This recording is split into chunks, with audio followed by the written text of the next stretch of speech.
Itu sih yang gue nggak bisa lupakan, scene-scene dimana gue harus menangis berkali-kali. Kayak Bener. setiap dia ngomong tuh kayak anak dewa gitu, gimana sih? Setiap ada dulunya menurut gua nggak terlupakan karena dia lucu banget orangnya. Lucu banget Dia sih. diem aja lucu, kayak emang lagi. gila lo nafasnya lucu men Ya, gitu. lucu lagi.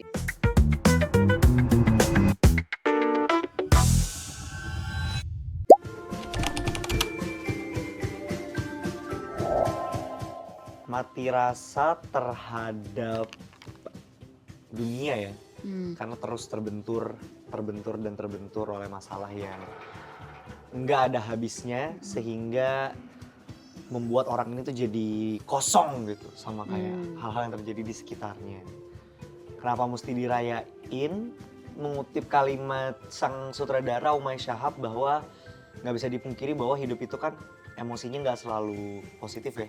Ada emosi-emosi negatif seperti marah, sedih, dan lain-lain. Tapi ketika semua emosi negatif ataupun positif itu juga udah terlalu meluap, yang muncul itu justru perasaan enam dan kekosongan itu, yang mana kalau menurut Pak Sutradara Umay, semua emosi itu ya harus dirayakan, dalam arti dirasakan dan disyukuri untuk bisa menghargai emosi-emosi positif yang akan datang setelahnya.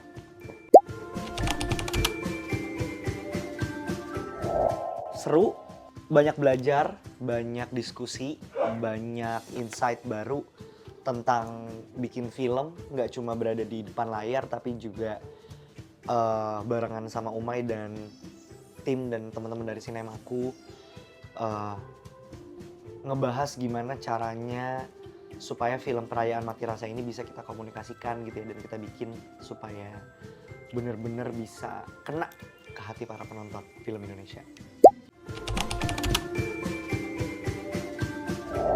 Ini kan pertama kalinya gue ada di dunia perfilman ya. Kalau di industri kreatif sudah lumayan lama, tapi kalau di perfilman ini yang pertama kali, dan kebetulan yang ngajak nih memang teman-teman dalam kehidupan nyata ya, kayak Iqbal, Umay memang teman-teman. Dan kalau bukan mereka yang ngajak, kayaknya gue nggak mau. Karena mereka yang ajak dan karena mereka juga positif ngajaknya, bukan yang maksa, malah yang encouraging gitu, mendorong gue untuk ayo coba hal baru, lo bisa dan lo jangan malu. Itu sih faktor terbesarnya, itu sih, nothing tulus lah. Everything is worth a try. Teman-teman dari alam lain. Alam lain. Wow, Gila. nyebrang. Kalau dari temennya temen gimana? Cross check dulu, Oh, ya, oke. cross check dulu.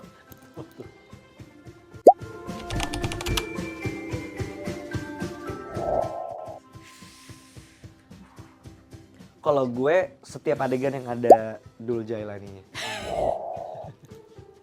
Dul Jailani itu anggota band kami ya di film.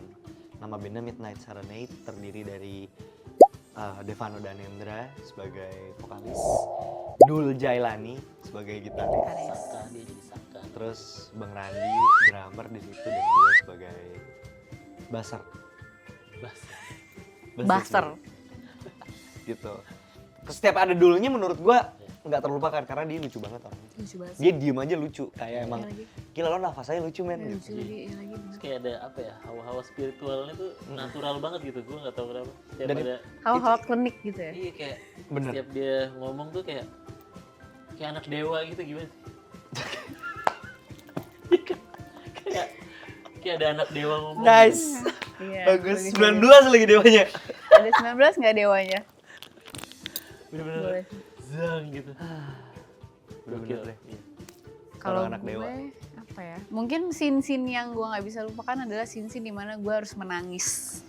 Tapi bagus nangis lo sih, asli. Masa sih? Iya. Itu sih yang gue nggak bisa lupakan. Scene-scene dimana gue harus menangis berkali-kali. Lu kaget nggak kalau ternyata lu punya kemampuan untuk Iya. kayak ngorek sesuatu, terus akhirnya lu bisa menangis secara natural? Iya lagi, gue kaget banget gue bisa melakukan itu. Wow, super Itu sekali. sih. Keren. Super Gue top, mantap. suka semua dari mulai proses latihan, karena di sini dikawal juga sama Mas Rukman Rosadi, dan gue baru benar-benar dapet ibaratnya pelatihan militernya sebagai aktor tuh kayak ilmunya banyak banget, dan ini kenapa nggak dari awal ya, gue Bener. baru ketemu di sini gitu, jadi Daging bersyukur banget ya. banget Iya. bisa dapat project ini dan dapat kesempatan juga dilatih sama Mas Rukman Rosadi gitu.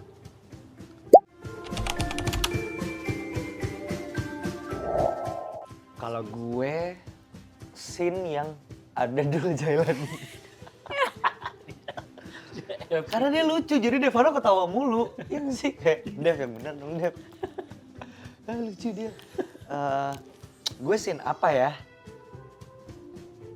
Kayaknya scene sama anak-anak band lumayan ada beberapa yang harus banyak diulang karena kita emang banyak bercandanya gitu di dalam set ya.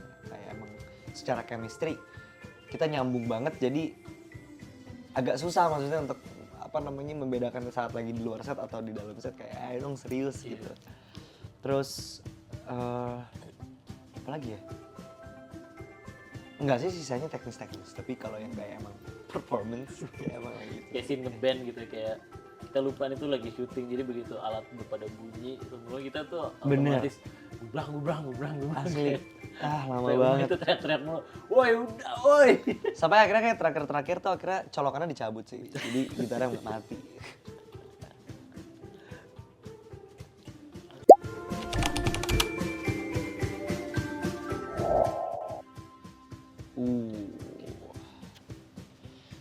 Kalau dari gue pribadi, karena film ini ngajarin banyak banget tentang pentingnya menjaga komunikasi dengan orang tua ya. Mau anak pertama, mau anak kedua, anak tunggal, atau anak keberapapun, penting banget untuk memahami bahwa orang tua itu pasti ingin yang terbaik untuk anaknya, tapi memang belum tentu orang tua itu paham apa yang paling baik untuk anaknya lakukan gitu. Karena mungkin anaknya punya kegemaran, punya kesukaan yang mungkin nggak dikomunikasiin juga gitu kepada orang tua, sehingga muncullah miskomunikasi dan gengsi ya antara anak dan orang tua. Tapi mesti dipahami bahwa kita nggak punya semua waktu di dunia ini gitu. Kalau kita masih muda dan ngerasa waktu gua masih panjang, itu nggak berlaku sih buat orang tua kita gitu. Jadi semoga filmnya bisa menginspirasi anak-anak di luar sana dan juga orang tua di luar sana untuk terus menjaga komunikasi baik bersama satu sama lain.